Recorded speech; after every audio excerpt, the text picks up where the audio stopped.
जय श्री राम, वंदे मातरम। कैसे हैं आप लोग? जो भी ऑनलाइन है आ जाइए, क्योंकि आज जो चर्चा का विषय है वो है कोरोना, प्रदूषण और मेरी बागवानी। वर्षा की बागवानी को देखे हुए बहुत दिन हो गए आपको। और कोरोना जो इस समय बहुत तेजी से फैल रहा है, पंख पसार रहा है, और हमने भारतवासियों ने किस तरह उसको खदेड़ा था पिछली बार, याद है ना? भूले नहीं है। तो इस बार फिर से डबल जोश के साथ कोरोना को वापस खदेड़ेंगे। दिल्ली की सरकार कह रही है, केजरीवाल जी कह रहे हैं प्रदूषण बहुत ज़्यादा फैल रहा है, पटाखे नहीं फोड़ो। मुझे नहीं फोड़ने पटाखे, लिए सारे पटाखे और लगा दी आग। जब पटाखों का लाइसेंस ही क्यों दिया जब आपको पटाखे नहीं जलवाने थे? या आप नए नए मुख्यमंत्री बने हैं, या आपको ये नहीं पता कि दिल्ली में प्रदूषण कितना रहता है इन दिनों? कोई भी दिल्ली में अगर 4 साल भी रह लिया, 2 साल भी रह लिया, तो उसे कि इन दिनों प्रदूषण कैसा है। ज़्यादा नेटवर्क खराब आ रहा है, बार बार कट रहा है। जब दिल्ली का रहने वाला बंदा ये जानता है कि उसके बावजूद आप लोगों को समझ में तब आता है जब दिवाली आ जाती है, और तब आप कहते हैं कि पटाखे नहीं चलाने। तो ये इस बात को आप क्या कह सकते हैं? क्या कोई मजा हुआ नेता, कोई पॉलिटिशियन, कोई राजनेता एकदम से पटाखों पर बैन लगा सकता है जबकि लाइसेंस उसने दिए पटाखे बनाने के लिए? क्या ऐसा उचित है? क्या उस नेता को आप मजा हुआ कहेंगे? दिल्ली में रहने वालों को सबको पता होता है कि पोल्यूशन कितना है। प्रदूषण का अगर हमें रोकथाम करनी है, अगर हम नेता के पद पर बैठे हैं, अगर हम दिल्ली की सरकार बने हुए हैं, तो हमें किसी तरह कोरोना के उपाय, क्या आपको सही लगता है कि सही समय पर कोरोना के उपाय किए जा रहे हैं? जब कोरोना बहुत ज़्यादा फैल गया उसके बाद रोकथाम के उपाय किए जा रहे हैं। अमित शाह जी के साथ मीटिंग करके और बेड बढ़वाए गए हैं, क्यों नहीं पहले से इंतजाम किए गए? जबकि यूरोप में, स्पेन में तो मार्च तक के लिए एक तरह से लॉकडाउन कर दिया गया है। जर्मनी में, लंदन में, सब जगह एक एक महीने का लॉकडाउन कर दिया गया है। सब इटली में, सभी जगह लॉकडाउन किया जा रहा है। तो दिल्ली सरकार इतनी क्यों? क्या दिल्ली सरकार के लिए दिल्ली वालों के जीवन का कोई मोल नहीं? क्या कहते हैं आप? क्या राय है आपकी? आप बताइए, आपके क्या विचार हैं इस बारे में? क्या कोरोना की रोकथाम के लिए उपाय जो किए गए वो सही समय पर किए गए, हाँ या ना? दिल्ली में पटाखे फोड़ने के लिए जो मना किया गया, क्या वो उचित था? क्या दिल्ली में प्रदूषण इस समय बहुत ज्यादा नहीं फैलता? हर साल नए नए आए हैं केजरीवाल जी, दिल्ली में सरकार बनाई है। क्या उन्हें दिल्ली के प्रदूषण के हालात नहीं पता? किस महीने में कितना प्रदूषण रहता है? पटाखों के लिए लाइसेंस केजरीवाल जी ने नहीं दिए थे। बहुत सारी ऐसी बातें हैं जो कि अजीब सा भी लगता है इतने बड़े बड़े नेताओं को समझने में। आप लोग क्या कहना चाहते हैं? आपकी क्या राय है? जनता है, आप वोट देते हैं, सरकार से ज़्यादा हक और अधिकार आपके हैं। आपका मत, आपके विचार मेरे मायने में सबसे ज़्यादा मायने रखते हैं, क्योंकि आप सरकार। करण भाई महिवारा जी जय श्री राम जी, कैसे हैं आप? संतोष कुमार जी, जय श्री राम जी। संतोष जी कैसे हैं? नहीं आ रहा, बार बार जा रहा है। वाईफाई तो बंद है और नेट की बहुत ज़्यादा प्रॉब्लम हो रही है। और आज संडे है तो कपड़े धुले हैं, घर में बहुत सारे कपड़े धोए हैं मैंने। सभी बहुत सारे इस तरह के काम होते हैं जो इतवार को किए जाते हैं, और कोरोना की वजह से अभी वापस पटरी पर गाड़ी आई है और सभी अपने कामों में व्यस्त हो गए हैं। और इतवार का दिन मिलता है जब हम कपड़े धोते हैं या इस तरह के काम करते हैं, बागवानी जैसे शौक पूरे किए जाते हैं।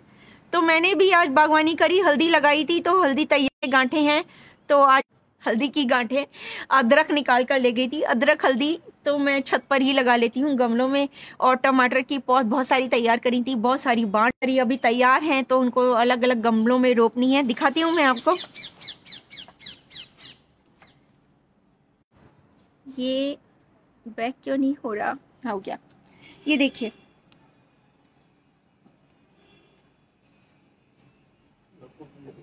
ये हल्दी, हल्दी की गांठ है। इसका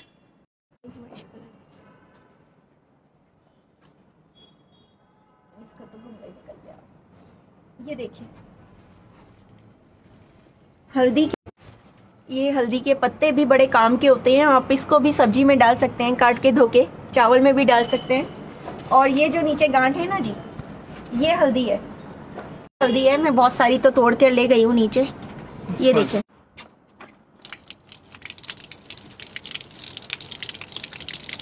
देखिए कितनी सुंदर हल्दी है,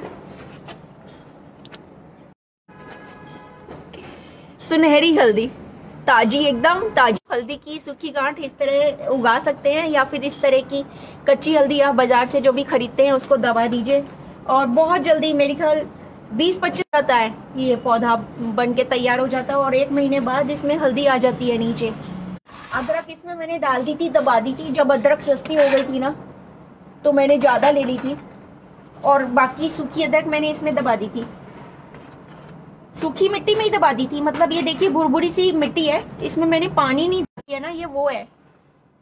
तो मिट्टी और रसोई का कचरा मिलाकर जो खाद बनाई है ना, ये वो है, ताकि मैं इसको गमलों में सब में डालती रहती हूँ। और ये देखिए अदरक, ये 2 महीने पुरानी अदरक है, और कितनी ज़्यादा फ्रेश है, एकदम ताजी अदरक है। को दबा दीजिए, और अगर उगानी है तो ऐसे गमले में उगा सकते हैं आप, नहीं तो मिट्टी में दबा दीजिए अगर आपको ऐसी खानी है तो। बहुत जल्दी उग जाती है ये, और कितनी ताजी और फ्रेश है। मैं आपको इसको,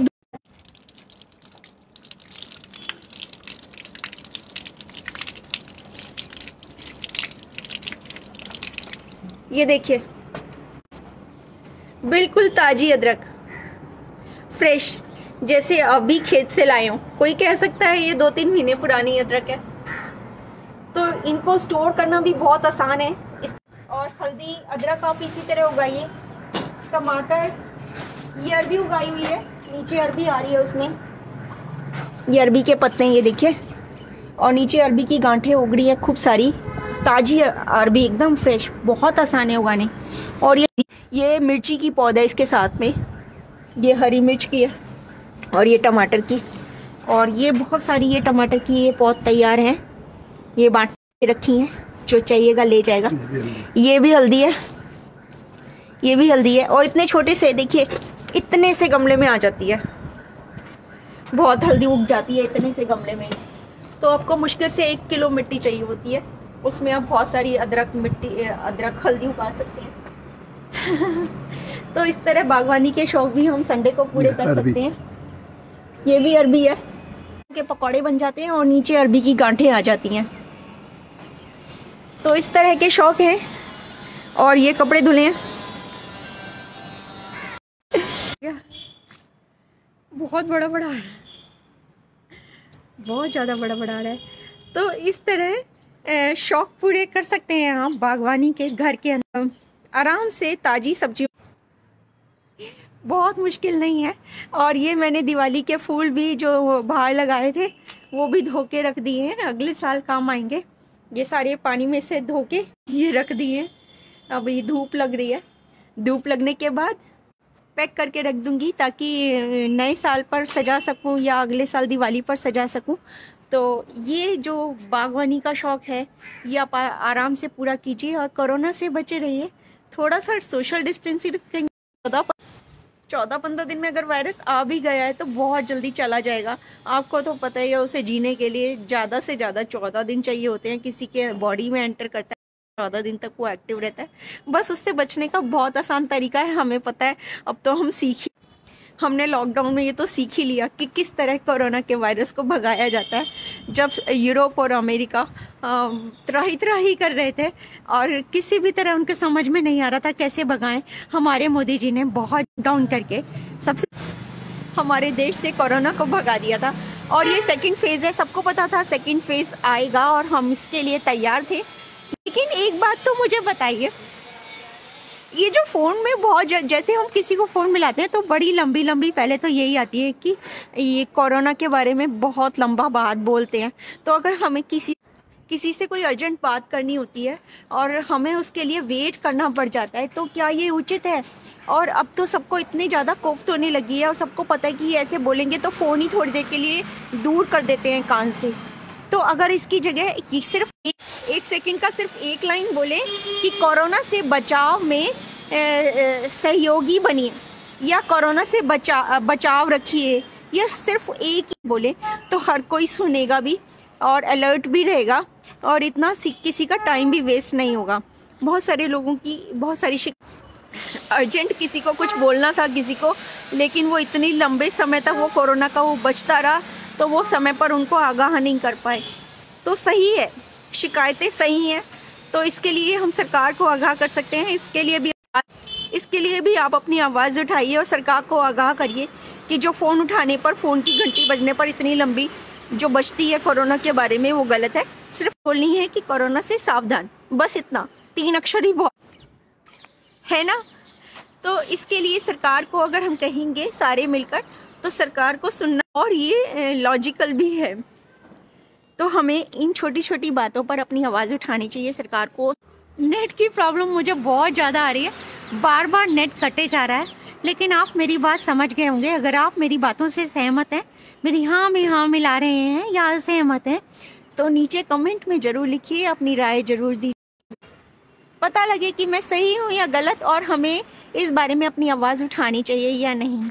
लॉकडाउन चाहे लगे चाहे ना लगे, लेकिन करनी ही है। मेरा फ़ोन बार बार डिस्कनेक्ट हो रहा है just because of the net, और शायद मैं आपसे बहुत लंबी बात नहीं कर पाऊँ, क्योंकि एक तो केजरीवाल सरकार ने हमें दिवाली पर मना कर दिया पटाखे चलाने के लिए।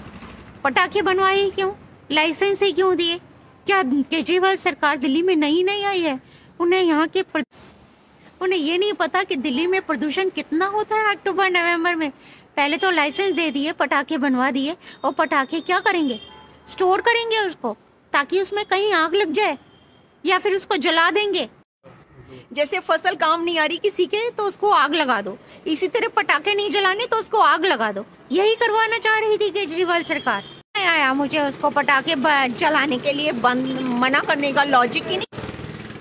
और दूसरी बात ये समझ में नहीं आया कि जब हम किसी को फ़ोन मिलाते हैं तो इतनी लंबी रिंगटोन बजती है, कोरोना के बारे में इतना लंबी तरह से सचेत किया जाता है, पूरे 5 मिनट ले लेते हैं। वही बात सुन सुनकर सब लोग पक चुके हैं। किसी को इमरजेंसी किसी से बात करनी होती है तो वो सोचता है, अरे यार इतनी देर तक तो ये कोरोना वाला भाषण सुनना पड़ेगा। सिर्फ 3 अक्षर बोले, कोरोना से सावधान, इतना ही है। इसके लिए हमें सरकार को शायद समझाना पड़ेगा, और थोड़ी बहुत बागवानी करते रहिए। हरी भरी धरती सारी बीमारियों और वायरस से दूर रखती है। हमें ना तो सिर्फ वो सशक्त रखती है, स्वस्थ रखती है, बल्कि हमारी ऑक्सीजन लेवल को भी अच्छा करती है, और हमें अच्छा खाने को मिलता है, और उसमें ज़्यादा भी परिश्रम। रविवार को आधा 1 घंटा थोड़ी सी मेहनत कर लेंगे तो आपको फ्रेश सब्जियां खाने को घर की ही मिलेंगी। तो महंगी, क्योंकि मैं तो प्याज नहीं खाती, प्याज भी बड़ी आसानी से घर में उगाती है, और कई लोग तो कच्चा प्याज खाते हैं, ताज़ी फ्रेश की, वो तो मुश्किल से 15 दिन में ही उगाती हैं। बहुत आसान है, ऊपर से काट के खाते जाइए और नीचे की वो फिर से उगती जाती हैं, 3 4 5 बार आराम से उगती हैं ये सब्जियां। सर्दियों की पालक मेथी बहुत जल्दी उगती है। फ्रेश सब्जियां खाइए, और आपकी ये छोटी सी मेहनत आपके पूरे परिवार को स्वस्थ रखेगी। और आपका जो गरम मसाला होता है ना, जो किचन का, उसे ज़्यादा से ज़्यादा यूज़ करिए, क्योंकि एक तो सर्दी किल करने के लिए बहुत ज़्यादा अच्छी कारगर औषधि है। जी हाँ, सिर्फ आपका गरम मसाला, आपको अलग से कोई काढ़ा नहीं बनाना, आपको अपने हर खाने में गरम मसाला डालना है, बस काढ़े वाले सारे औषधीय गुण मिल जाएंगे। तो घर में ही गरम मसाला थोड़ा थोड़ा कूटिए और उसे सारी सब्जियों में डालिए। गरम मसाला बनाना तो सभी को आता होगा, अगर नहीं आता हो तो नीचे कमेंट में बताइएगा, मैं आपको रेसिपी दे दूंगी, नहीं तो गूगल बाबा जिंदाबाद। तो बहुत, लेकिन ये नेट ना मुझे बहुत ज़्यादा परेशान कर रहा है। मैं एक सेंटेंस बोलती हूँ और नेट उड़ जाता है, ख़त्म हो जाता है। तो मैं कोशिश करूँगी आपसे रोज़ मैं फिर उससे वादा पाती, लेकिन मैं कोशिश करूँगी आपसे हर रोज़ रूबरू। हम लोग हर रोज़ बात करेंगे, मन की बात करेंगे, और जो भी हमारे को परेशानियां हैं वो सरकार से साझा करने की कोशिश करेंगे, ताकि हमारी वो। तो जय श्री राम, वंदे मातरम, भारत माता की जय। बहुत जल्द मिलेंगे। शेयर ज़रूर कीजिएगा अगर आपको अच्छा लग रहा है तो। कुछ भी समझ में आ रहा है नीचे कमेंट में अपने